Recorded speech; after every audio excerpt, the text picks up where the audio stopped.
Okay, it's been 30 minutes and we are ready for stretch and fold number 2. So I jot down the time that we're doing this on my cheat sheet. I look at the oven temperature, which is my proofing chamber. I make a note of that. 85.4 degrees is my oven temperature. That's about 30 degrees Celsius. That's my alarm. So now we're going to take the dough out and do stretch and fold number 2.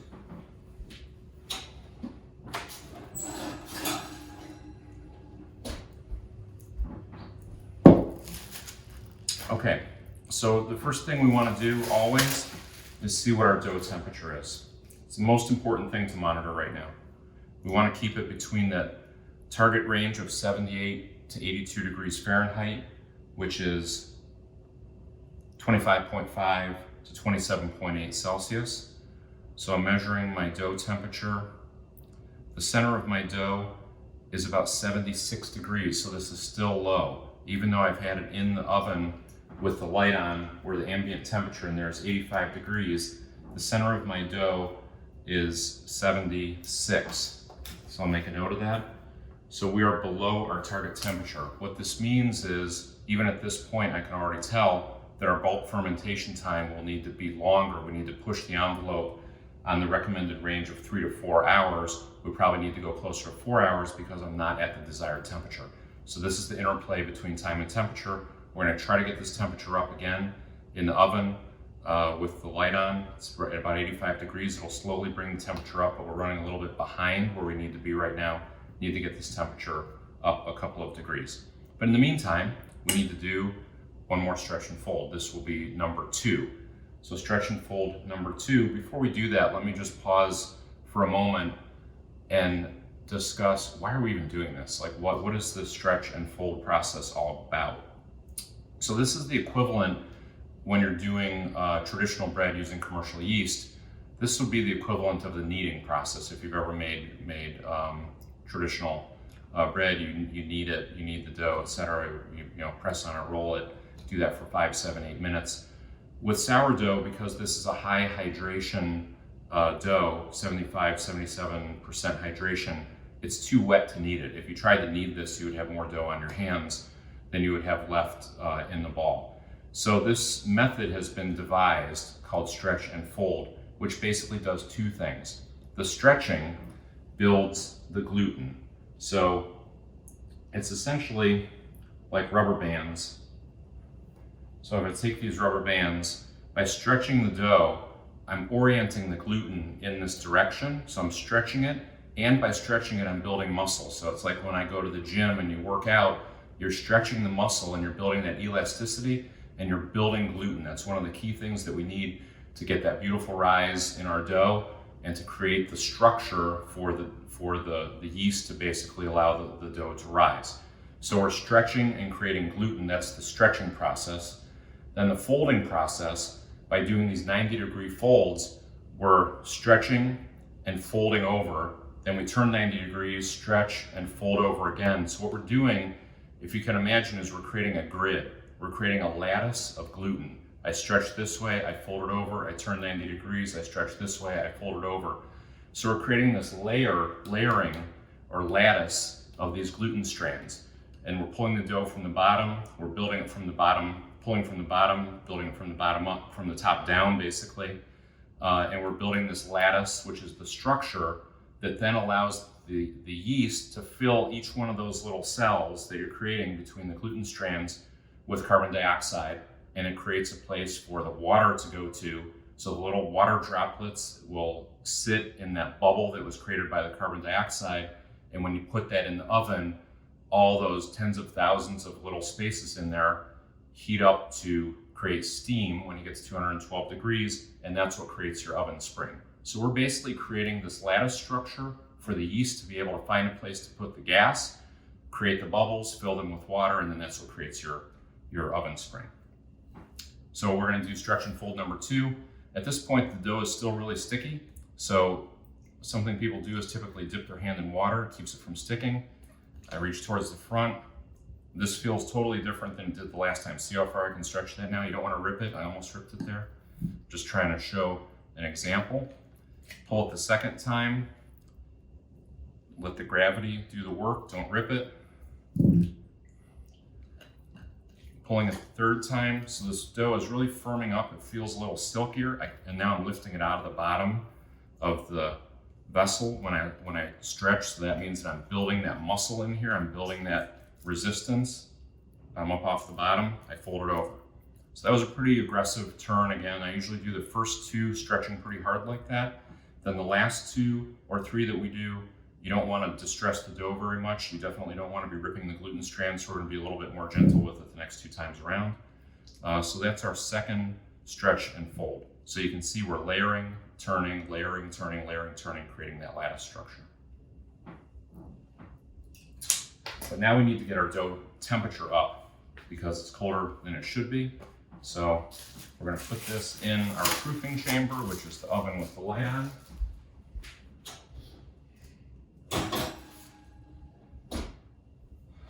In the oven, I put it a little bit closer to the light to see if that will help. I don't think that'll help very much. So we're going to go to plan B, which is I need to get more heat in my proofing chamber. So I'm going to put a cup of boiling water. Actually, I'm going to fill this up to about 500 milliliters. Fill this with boiling water and put that in the oven just to try to bring the ambient temperature up a little bit and bring the dough temperature up. So I have 500 milliliters of water. I heated this up in the microwave. It's almost boiling. I'm just going to put this in the oven to try to bring the ambient temperature up. I'm basically putting a heating element, additional heating element in the oven.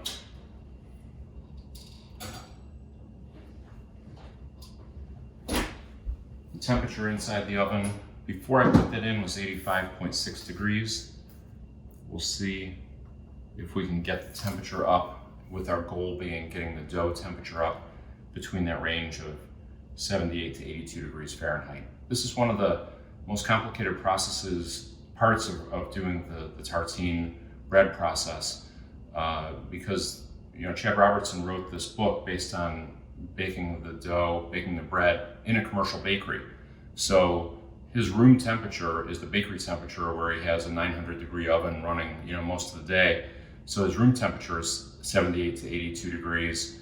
In the bakery, when you're trying to do this in your kitchen, you have to try to replicate that environment. That's what we're trying to do with this proofing chamber and trying to hit this range.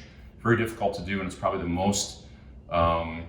least understood aspect of this recipe, and that's what causes a lot of people to fail with this recipe, is that they're not continually measuring that internal dough temperature, so they tend to under-proof the dough through bulk fermentation. They tend to cut it too short.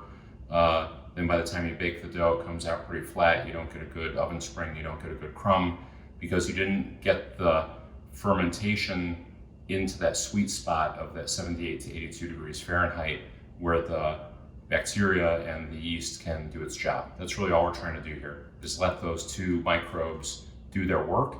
And they're a little bit sluggish now because they prefer it a little warmer, and we are a little cooler, so we've got to get that temperature up to let them do their job.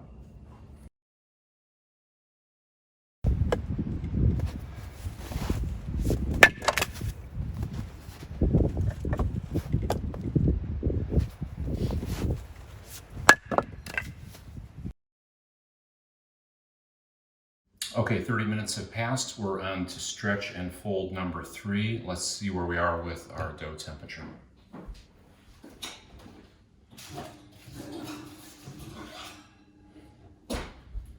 So the oven temperature is now up to 89 degrees Fahrenheit. That's about 31 degrees Celsius. So by putting that cup of boiling water in there, it brought the temperature up about 3.5 degrees Fahrenheit, which is good. Let's see if it's having any impact on our internal dough temperature.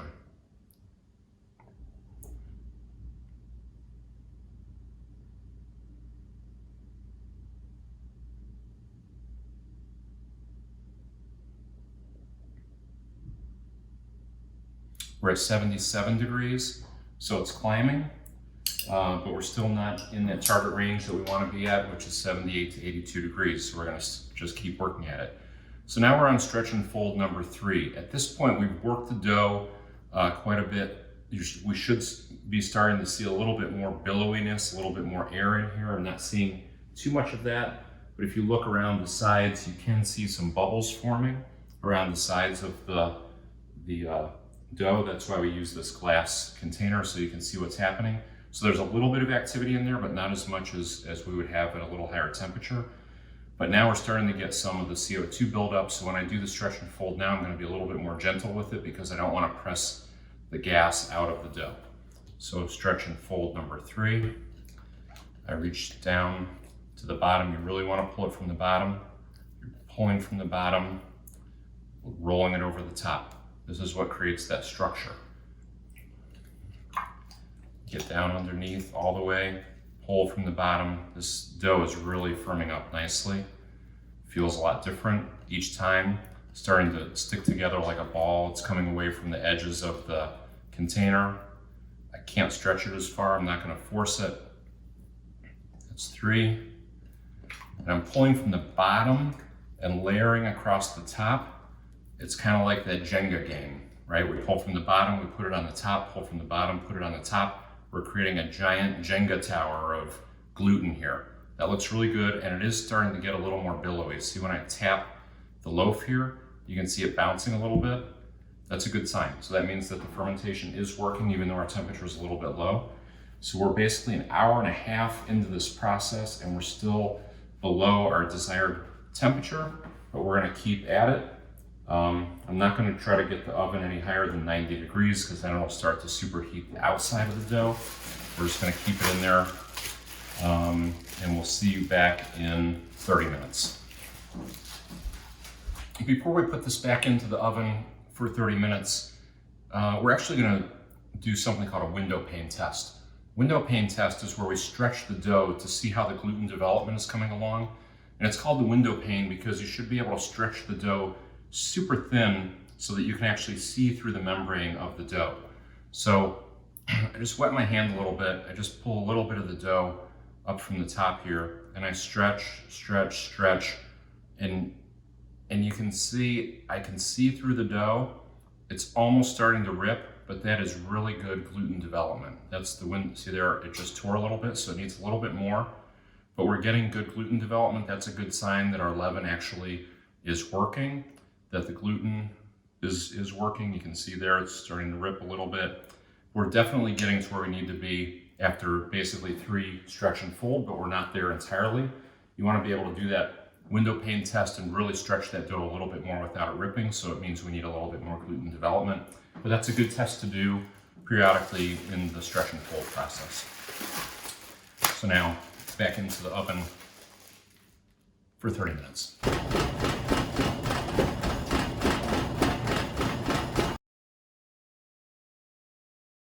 Okay, 30 minutes have passed. We're ready to do our 4th stretch and fold. So let's take the dough out of the oven and see where we are.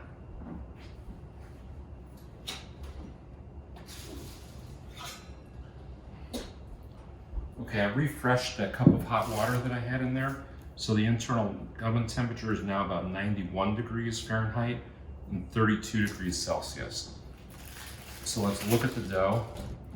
You can see it's getting a little more billowy on top. It's shaking a little bit. That means there's air bubbles growing inside it, but we're still not getting any of the height that we would expect because this needs to increase in volume by about 20%. So we need to see the dough really rise to the top of the container here before the bulk fermentation is complete. We're still doing okay. We're an hour and a half into it. I think I said we were an hour and a half into it at the prior break. Okay, and now we're finally in the sweet spot from a temperature perspective. We are at 79.6 degrees internal dough temperature. It's exactly where we want to be, right in that sweet spot between 78 and 82 degrees Fahrenheit. So we finally got the dough temperature up. We're on the 4th stretch and fold. Sometimes 4 is about the maximum that you need to do. Let's see where we are here with this one.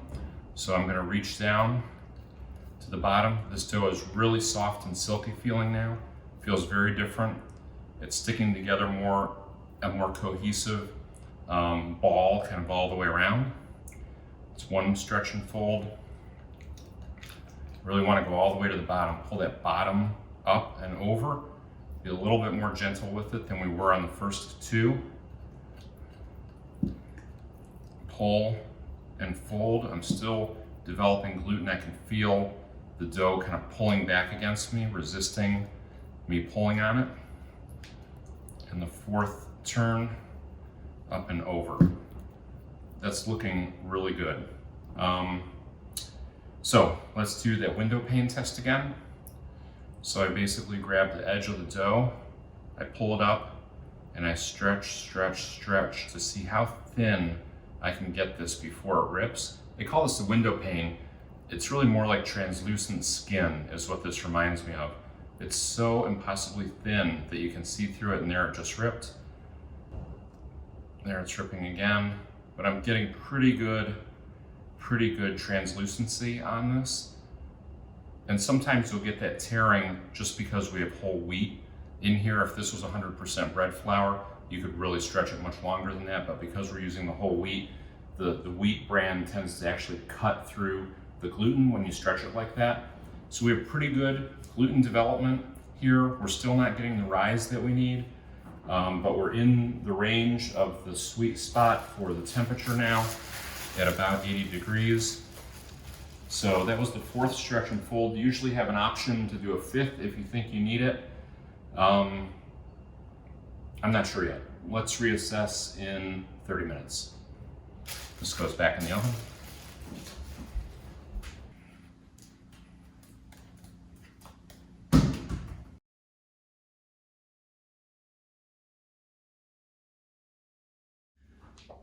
Okay, we're back. So we've completed 4 stretch and folds. Now we have the option to do a 5th one. So let's consult the book. The book is ambiguous. The Tartine Basic Country Loaf is ambiguous about whether you do more than 4 stretch and folds. It talks about doing a minimum of 4, or it talks about doing 4 with 30-minute breaks during the first 2 hours of bulk fermentation. It does not talk about doing more folds, but it talks about how the dough feels in that 3rd hour. So it implies that there is some stretching and folding being done in the 3rd hour if needed. So the book is not clear about whether we should do more. So then we should ask the question, why are we doing this in the first place? So we're doing 2 things, as I mentioned, with the stretch and fold. The first one is by stretching, we're building gluten, and by folding, we're building that lattice structure of gluten. But now that we've done 4 of the stretch and fold, see, we did 1, which is now on the bottom, 2 on top of that, 3 on top of that, 4 on top of that. What we did in stretch and fold number 1 is probably on the bottom of the vessel. So once you go past 4, you're basically tearing apart, the first stretch and fold and putting it back on top. So this is really a toss-up. So in terms of the structure, the lattice of gluten, I think 4 turns was enough. But in terms of the elasticity of the dough, when I think back to that last Windowpane test that we did, the dough was still ripping a little bit sooner than I expected it to. We should have been able to get a little bit more stretch out of that before it was tearing on the Windowpane test. So let me take it out of the oven and see where we are. And again, I'm just using the oven as a proofing chamber. I do not have the heat on in there. I have a light bulb warming it up, and I have a cup of boiling water, which I refreshed about a half hour ago. So we always, when we take our dough out, first thing, check the internal temperature. Always need to know what's going on. Okay, we are at 81.3 degrees. So now we're pushing the high end of where we want to be, which is fantastic because we got off to a low start. So now if you look at that, between 78 Fahrenheit and 82 degrees Fahrenheit, 80 would be the midpoint. We want to be on the higher end of that to try to catch up a little bit of that lost time that we had at the beginning. We're still not getting much of any rise out of this. I do see 1 bubble here forming on the top. If we look at the sides of the dough, I do see some bubbles around here, so we're getting some fermentation activity, but this still has a little bit of ways to go from a fermentation perspective. But back to the question of the 5th stretch and fold, I think based on that last Windowpane test, as I mentioned, this could use 1 more stretch and fold just to help build that gluten a little bit more, so we're going to go for it. This is the 5th and final. I'm going to be really careful with this because I don't want to degas, push the gas out of the dough because we're trying to get it to rise. So I just lightly fold that one over. reach down, lightly fold, and you can see this is really interesting where it's keeping that ridge from my finger marks in here. That's a good sign that we're getting gluten development in here, that this is not kind of snapping back into just a amorphous ball. It's keeping some of the structure, which is evidence of good gluten development. That looks really nice on that turn. And we'll do the fourth one, and this is it. I definitely don't want to do more than this because we're gonna degas the dough. And you don't want to overhandle this dough in general. The more handling you do, the more that you're compressing the air out and you're working against the yeast. You know, these little yeast cells are working incredibly hard to try to puff up the dough. And every time we dig in there with our big hand, we're squeezing all that CO2 out of the cells that the yeast just created for us. So we're done handling this dough. Now we need to let the yeast do its work. The yeast does its best work between 78 and 82 degrees. I'm just going to test this one more time. Now that we've turned it, turn some of the outside temperature to the inside, so you can see what's happened here is the outside edge of this was warmer. So now my internal temperature is actually 85.2 degrees. So that's hotter than we need to be. So this is just a temporary kind of realignment of where the warm dough was on the outside, the cold dough was in the middle. So the stretch and fold moved the warm dough into the middle, but we're not going to put this back into the oven now because we're over our target temperature. So I'm going to leave this on the countertop. So we're basically 2 hours into our stretch and fold, which is now done. So we're really only halfway through the total allotted time. The book recommends 3 to 4 hours for bulk fermentation. So we're at 2 hours. Like I said, we're done stretching and folding. We're gonna let this sit on the countertop now. I'm gonna measure the internal temperature to make sure it stays in that sweet spot between 78 and 82. But I think we're done with heating this up in the oven. And we'll check this every half hour to every hour just to see where we are. Junk mail, junk, junk, junk mail, junk.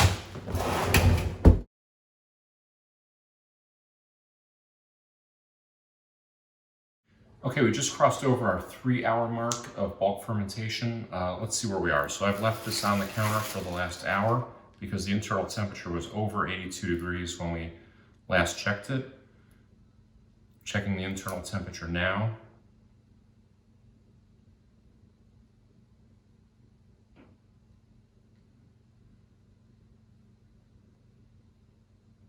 .7.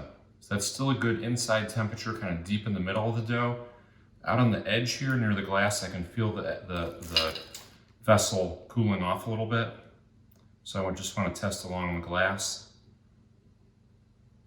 And we're still at 80 degrees. That's the halfway point between our target, 80 degrees Fahrenheit. So I'm going to leave this on the counter. It's still not rising very much. We're getting a little bit of bubbling activity. If I look on the sides, I see some bubbles forming. But this is a really slow ferment that's happening here. So we're going to need the full 4 hours at least for bulk fermentation. So I'll keep an eye on this and we'll check back in 1 hour.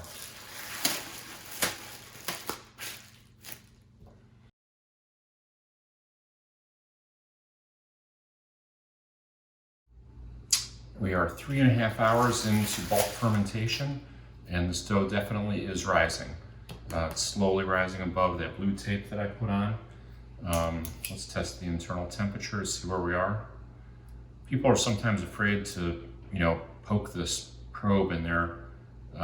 It's not a balloon. I mean, I don't think it will hurt it.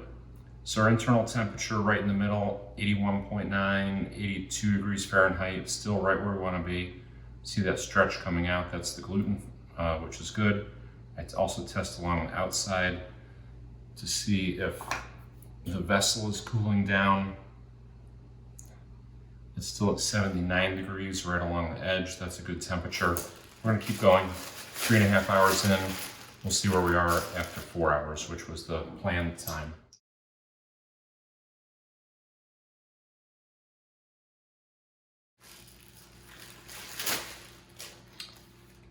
We are at the 4 hour mark of bulk fermentation. This is usually when this process ends, but we did not get our 20% rise yet that we're looking for. So we consult the book And basically, the last sentence sums it up. It says, if the dough seems to be developing slowly, extend the bulk fermentation time, watch your dough, and be flexible. So that's what we're going to do. This makes sense that it's taking more than 4 hours because we got off to a slow start. If you recall, the first 3 stretch and folds that we did in the first hour or so, hour and a half, were below the desired temperature of 78 degrees Fahrenheit. So the fermentation really did not kick in until somewhere between an hour and a half, so it makes sense that we'll probably need another hour to let this go. Let's check the internal temperature one more time to see if we're still in the sweet spot.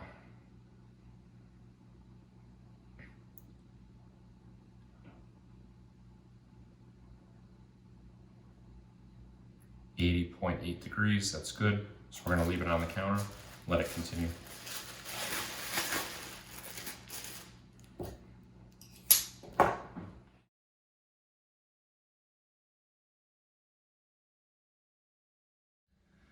So the 5th beginner mistake that people make is impatience.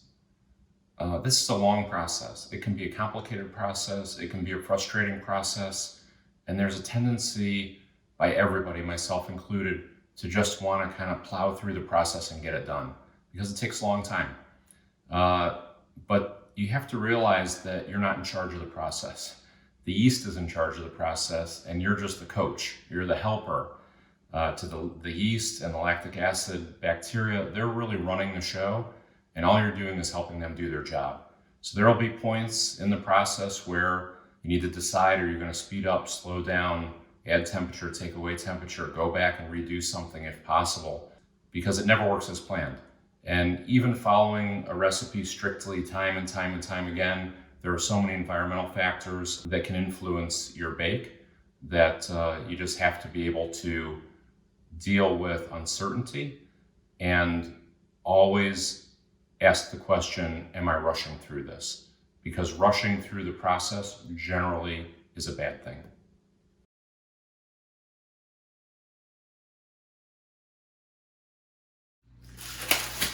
Okay, we are at 5 hours of bulk fermentation. This is still rising. It's not quite at 20% increase in size yet, but it's still going. Our internal temperature is still about 80 degrees. So we'll let this go another half hour or so, and then I think we'll call it. We'll see where it ends up.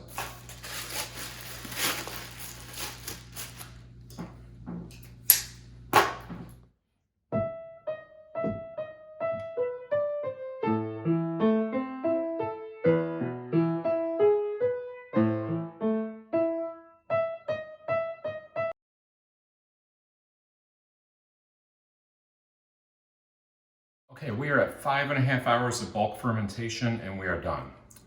Take a look at what we have here. The dough is just touching the plastic wrap on the top. You can see from the line here that it's risen about 20%. It's domed up on the top, and this vessel is a little smaller on the bottom than it is on the top. So if you think about 1/5 of the volume, it's at least 1/5. I think it's grown by about 25% actually. So we're in good shape. It took longer than expected. The Tartine process calls for bulk fermentation of 3 to 4 hours. This took 5.5 hours, and that was explainable really by 2 reasons. One was, as we were tracking our temperature when we started our stretch and fold, our dough was below the target temperature. We were in the mid 70 degrees Fahrenheit, 75, 76 degrees, and the yeast really doesn't start fermenting in this quantity to raise the dough this much until it's in that range of 78 to 82 degrees Fahrenheit. So we lost about an hour of fermentation time right off the bat, and because we were tracking that time, it was explainable when we got to the 4-hour mark why the dough hadn't risen, so we knew we had at least an hour of catch up to do. So this is also a great example of 2 things. One is this is really an exercise in patience. You know, it's very easy to get anxious and just try to rush the process and move through this as fast as possible. You really have to relinquish control because there's not a lot of things that we have control over, and you have to just realize that the yeast is doing the work here. You can't make it you can't do the work of the yeast. It's the only one who can do it. But the second thing is that we can help the yeast do the work by controlling temperature and time, which is what we did. We created our proofing chamber in the oven. We got the temperature up to the sweet spot where it needed to be, and we gave the yeast the time that it needed to do its work. It rose by 20%. You can see there's a tremendous amount of bubbles around the edges of the container here, which is exactly what we're looking for. Let me remove the tape. So I've removed the tape so we can see there are bubbles all around on all sides of this. That's a sign of good fermentation. And if we also jiggle this, you can see that it's moving quite a bit because it's full of air bubbles, which is exactly what we want. So this dough looks really good right now. So this is the official end of bulk fermentation. Now we're moving into shaping the loaves.